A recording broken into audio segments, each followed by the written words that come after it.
इतिहास के पन्नों में दुनिया के ऐसे कई खौफनाक तानाशाहों की क्रूरता दर्ज है जिनकी बर्बरता के किस्से सुनकर किसी के भी रोंगटे खड़े हो जाए। जब भी तानाशाही का जिक्र होता है तो लोगों के जहन में खुद ब खुद इन खूंखार तानाशाहों का नाम आ जाता है। इनमें एक नाम मुसोलिनी का भी आता है, एक ऐसा शख्स जिसे हिटलर अपना गुरु मानता था, एक ऐसा कातिल जिसने करीब 7 लाख लोगों को मौत के घाट उतार दिया था। वो ऐसा तानाशाह था जिसके खिलाफ आवाज उठाने वालों को अगले दिन का सूरज देखना नसीब नहीं होता था। मगर जब उसका अंत हुआ तो उसका मंजर भी बड़ा दर्दनाक था। उसे दर्दनाक मौत देने वाले कोई और नहीं बल्कि उसके ही देश के लोग थे जिन्होंने कभी उसे सर आंखों पर बैठाया था। मगर सवाल है कि कभी भगवान की तरह पूजने वाले लोगों ने उसे इतनी खौफनाक मौत क्यों दी? उसने ऐसा क्या किया कि लोग उसकी जान के प्यासे बन गए? पहले लोगों ने उसे क्यों अपना नेता मान लिया था? आखिर उसने उनको ऐसे कौन से ख्वाब दिखाए थे? उसकी राजनीतिक विचारधारा क्या थी? ऐसे ही तमाम सवालों के जरिए आज इस वीडियो में हम दुनिया के एक और क्रूर तानाशाह यानी मुसोलिनी की कहानी बयां करेंगे।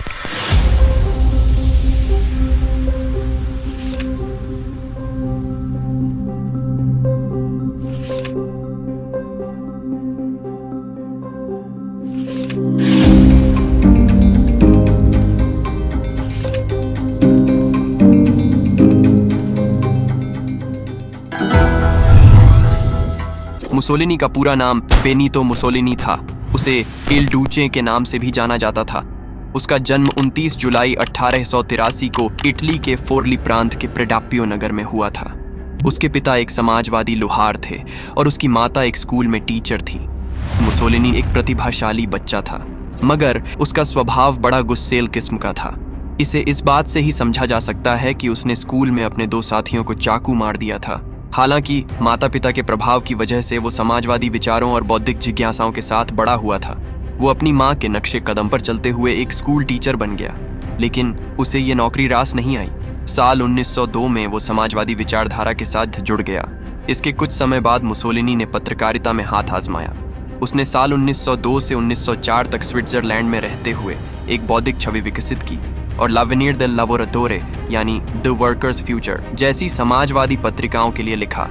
मुसोलिनी ने अपने लेखों और भाषणों के जरिए हिंसक क्रांति का प्रचार किया। प्रसिद्ध साम्यवादी विचारक कार्ल मार्क्स की प्रशंसा करने के अलावा उसने राष्ट्रवाद की भी आलोचना की। इस तरह वो एक शिक्षक से पत्रकार और समाजवादी बन गया था। उसने श्रमिकों के अधिकारों की मांग करते हुए अंतर्राष्ट्रीयवाद का समर्थन किया था।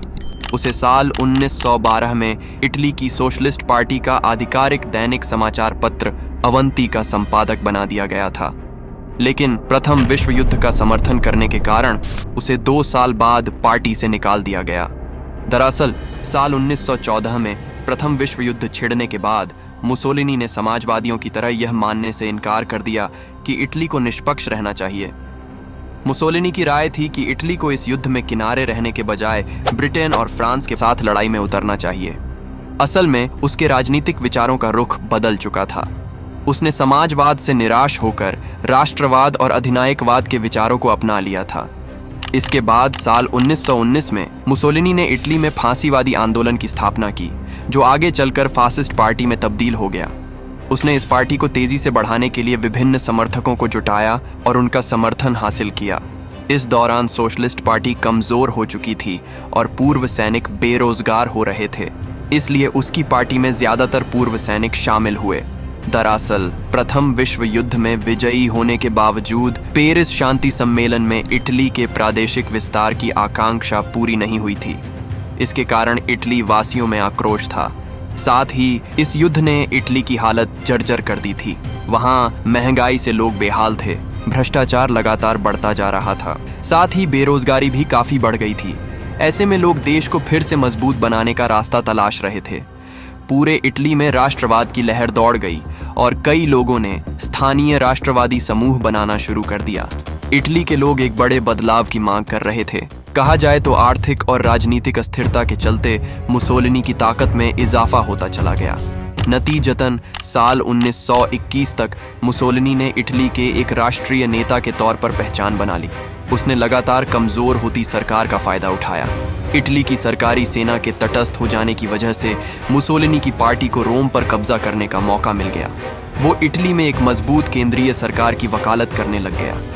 साल 1922 में मुसोलिनी की राष्ट्रीय फासिस्ट पार्टी ने काली शर्ट पहनकर एक ऐतिहासिक मार्च निकाला, जिसे रोम मार्च के नाम से जाना जाता है। इसे आतंक की रात के रूप में भी जाना जाता है। फासिस्ट दस्तों ने समाजवादी संगठनों के मुख्यालय और उनके घरों को जला दिया था। मुसोलिनी ने वहां के राजा विक्टर इमैनुएल पर इतना दबाव डाला कि उसने मुसोलिनी को सत्ता संभालने की पेशकश कर दी।